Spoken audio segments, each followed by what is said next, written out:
Hello and welcome back to AirTac Hunting. We're out here on a farm that we've been on before.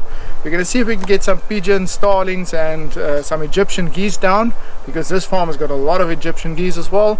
They've got the impact for that, we've got the wildcat for the smaller stuff, and we're just going to have fun out there, so sit back and enjoy.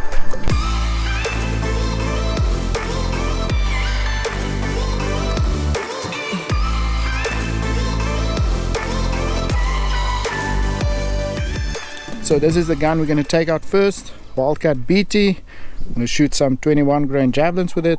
There's a Nexus scope on here, which is a bit of an overkill for this gun, but it's a scope that I had lying around that wasn't in use, so just slapped it on there. I'll probably put that on an impact later on.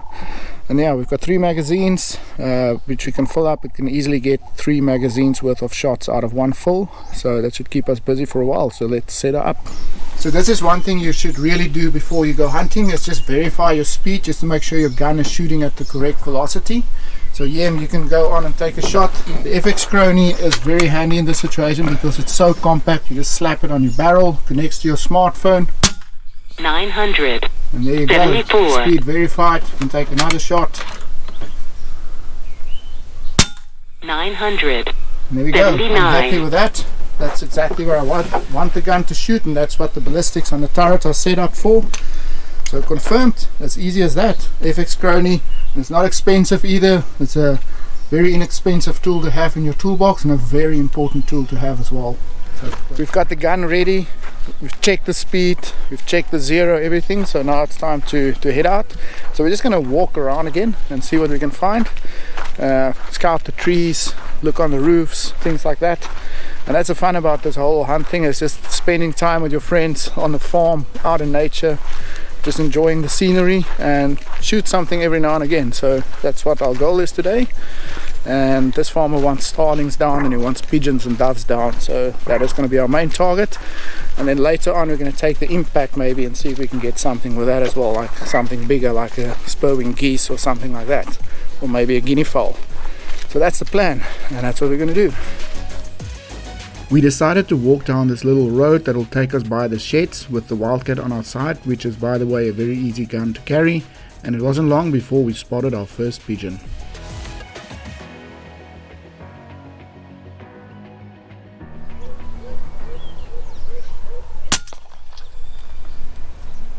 First one down, pigeon. It's about 30 meters. An easy shot and right in the back. We then moved on, and it wasn't long before Liam had a starling in his sights. Oh, Got it. that was so lucky shot. 72 meters. That was indeed very lucky, as he barely misses that twig.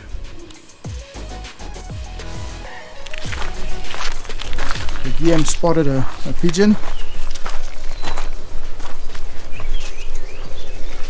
Sits right on the roof over there, so let's go for him. Oh, it's a solid hit. It's 32 meters. Yes, that was pretty solid, as he hits him center mass. So that was in quick succession, 2 pigeons down from the roofs from the same location over here. One in front of us, one at the back, not very far, 30 meters, but still, this is exactly what the Wildcat BT is made for. Walking and stalking and short distance shots like this, creeping up on them and taking them down. So yeah, let's move on. You can on my farm will be live work. Yep. Kan ek dink dat die dingetjie so krag het, ja, so kort en. So we moved on again, and I quickly found a starling, this time at about 60 meters. Then all I need to do is dial the scope to 60 and get ready for the shot.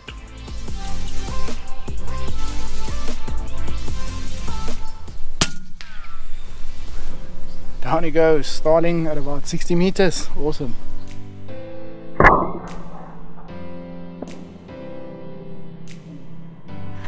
So that was a starling in a long time for me. Can't even remember when last I shot one, and it's always so nice to get them down because I hate those bastards. So we're just going to keep on moving, because the birds, they realize we are in the area and then they move along. So we need to move with them as well, and then look for another area and then come back here again in a few minutes, and then they'll be back. We just missed one that flew away. Anyway, let's continue. We continued to scout around for the next target, and Liam found some Egyptian geese in a nearby field.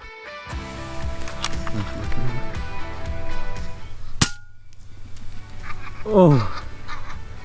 Unfortunately, we thought there was a little wind here, and Liam holds off to the right, but this slug travels straight and barely misses him, taking a few feathers with it. It was time to move on again, and we make our way to the other side of the yard, looking for more targets. I immediately spotted a dove on arrival and got ready.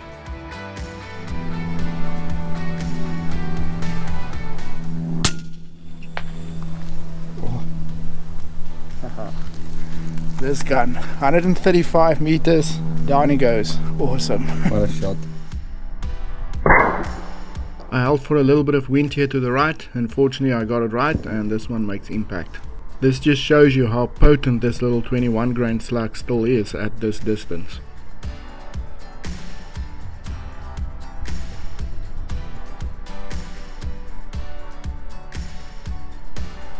So there you go, 135 meters, down he goes. And just shows you, if it's a calm day like this, you can have a small gun with light slugs and it can still reach way out there. And that was still a loud impact down there, a lot of energy. It just shows you how much energy these slugs still carry down there. Even though it's just a 21 grain, it hit it like a bomb down there. So we're going to walk down there quickly, see if we can find him and pick him up. If there's not too much bushes and stuff underneath that tree, it looks like it. But yeah, that was an awesome shot, and that's also very satisfying. So that made my day. So here we go, he was somewhere in this tree. There he is.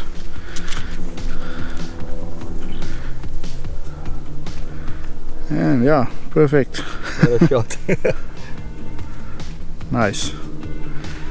Yeah, I really can't believe how awesome this little Wildcat is. It's amazing to think this little gun can shoot 135 meters and even further. So yeah, it's insane. It's my second time out with the Wildcat, and yeah, every time I love it even more. Right, so we're back at the truck again. We did quite a bit of walking already, so it's time to get some fluids in. It's very important to do that, because otherwise you're going to get tired pretty quickly, and then it's not going to be fun anymore. And while we do this as well, we still keep an eye out on all the treetops. You never know when a shot might present itself. While we were having our drink, we also moved up to some higher ground and see if we can spot any geese. We decided we're gonna move over from the Wildcat over to the Impact now, because there's quite a few geese around and guinea fowl. Not to say that we're gonna get some, because they're very difficult to get as well, and it's just not the right time of the day really, but we're still gonna try. So I'm gonna switch the Scope-Cam over to the Impact, set that up, and yeah, see what happens. The big boy. Oh yeah. The big mother.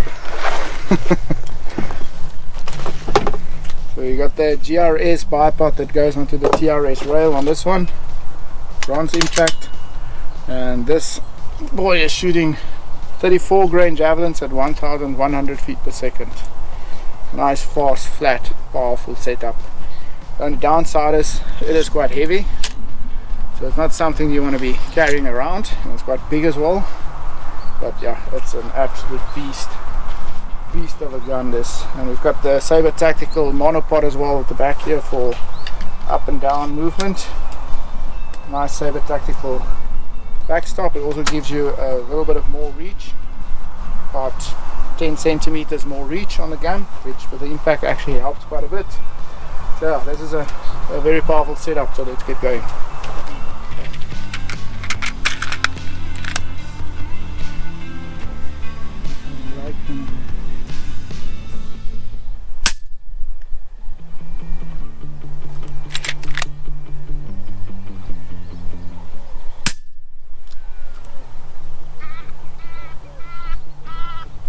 Nice. Was trying to go for the other one's head, but couldn't get him. So that's one down, and the farm workers will be very excited about that. They already told us when we came in this morning, please bring us a geese. We've got one down. That was 100 meters on the dot. These Egyptian geese were actually a little bit further away than what we ranged with the rangefinder, resulting in the slug hitting lower than expected. So when I aimed for the second one's head, the slug again travelled lower than expected, resulting in the miss. As you can see, the direction was spot on, but it just travelled a little too low. We suspected afterwards that the long grass was playing with the rangefinders. Right, here we go. I was really hoping to get that second one in the head. But yeah, rushed it a bit, and the head was the only thing I could see, so it was a pretty difficult shot. I'll check on the footage. I think I barely missed him. There was I think a few little feathers, but I might be mistaken. But at least got him down, so that's meat in the pot.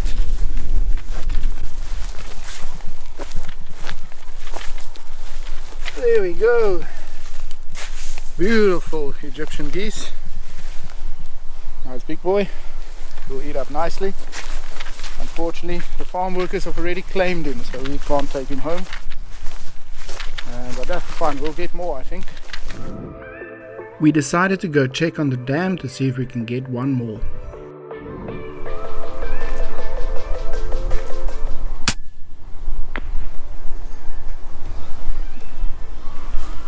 Feet up, 170 meters, down he goes.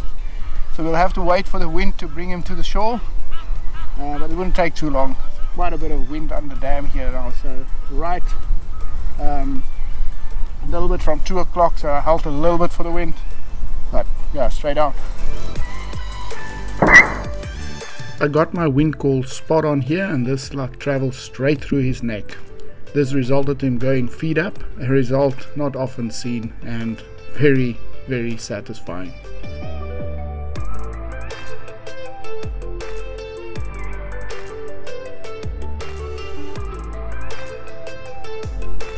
So this is the Impact M3 with the TRS rail on here from Sabre Tactical.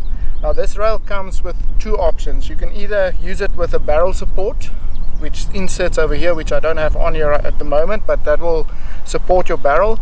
But when you do use that, you can't use the bipod or the top mounted bipod, because obviously you're putting weight on your rail, and that will flex your rail a bit, and that, if it's fixed to your barrel, it will bring your point of impact up or down as well. So if you want to use the barrel support, use a bipod at the bottom, maybe put another rail down here.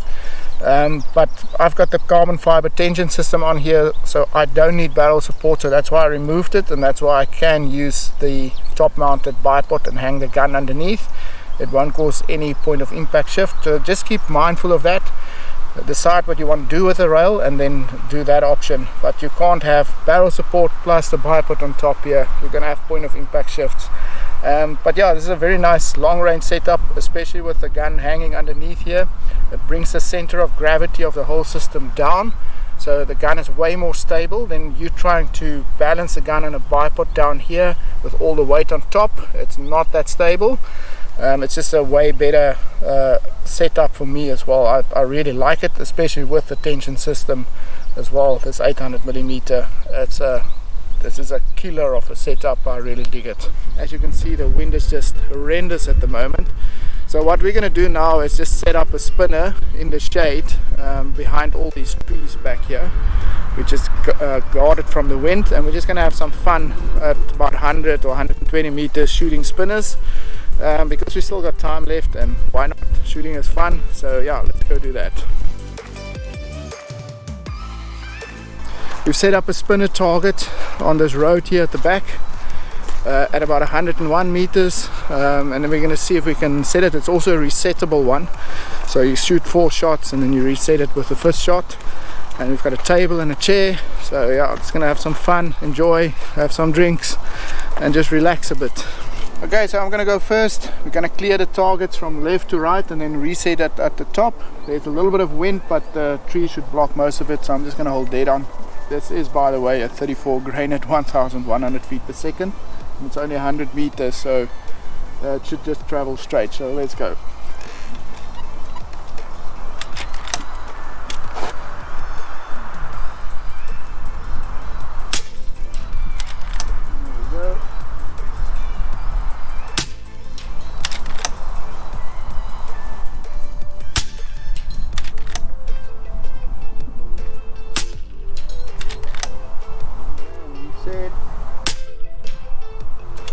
Here we go.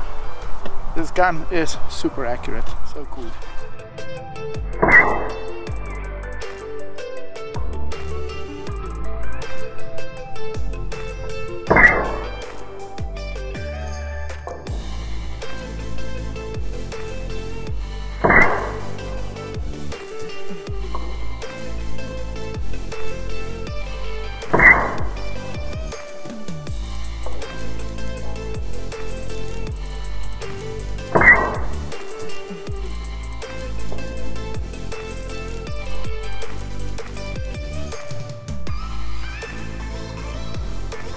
Yeah, now it's my turn. I'm gonna shoot from right to left and then reset it at the top.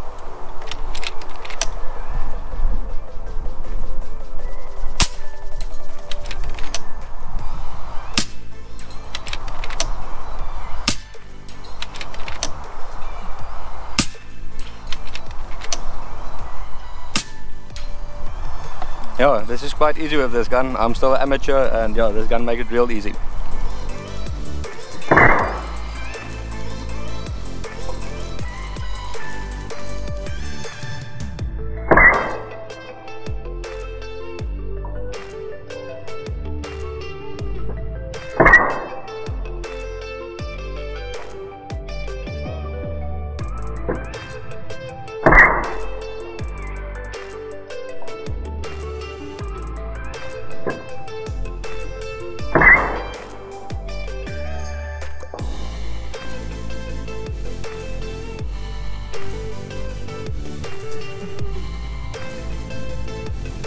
You probably noticed that there's some funny stuff going on the front end of the scope here. All this is basically just the aperture ring, and what an aperture ring does is it just brings the light coming into the scope down to a smaller diameter, which means all the extra light that comes in gets squished down to a smaller size, and that helps with depth of field. So it helps with Scope-Cam. So my depth of field is a bigger range now, so I don't have to be so precise with the parallax, and it will help eliminate those out of focus shots a bit more, because I've got more room to play with. And that's basically all it is. The only thing to keep in mind is when you do use an aperture ring like this, you're taking in less light, so you need good light to begin with to be able to use it. So if it's getting darker or things like that, this will be a negative. But in bright sunlight conditions like this, this is a big help, especially if you use a Scope-Cam. Well, that is it. We had great fun. We even got some starlings down, got some pigeons, and we've got loads of Egyptian geese, enough to give to the farm workers and to take home. So we are very happy. Yeah, so if you like this video, please hit that like button. Remember to subscribe, and then we'll see you next time. Cheers.